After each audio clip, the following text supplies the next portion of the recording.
પગલાની સમજ મેળવવાની છે. ડગલું એટલે આ રીતે ચાલીએ ને ડગલું કહેવાય, બરાબર છે. અને પગલો એટલે આમ ચાલીએ ને પગલા કહેવાય. શું કહેવાય? પગલા. આ રીતે ચાલીએ ને પગલા કહેવાય. ડગલાથી તમે ચાલો તો ડગલા ઓછા થાય. ડગલાથી આમ ચાલીએ તો ડગલા કેવા થાય? ડગલા ભરીને ચાલીએ તો ઓછા થાય.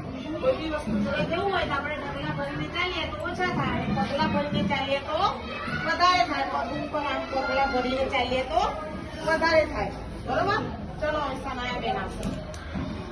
ચલો ડગલાથી ચાલીને એને સુધી જાઓ. સ્વયં સીધો બેસી કેટલા ડગલા થયા? ગણીને ફરીથી ગણ. 6.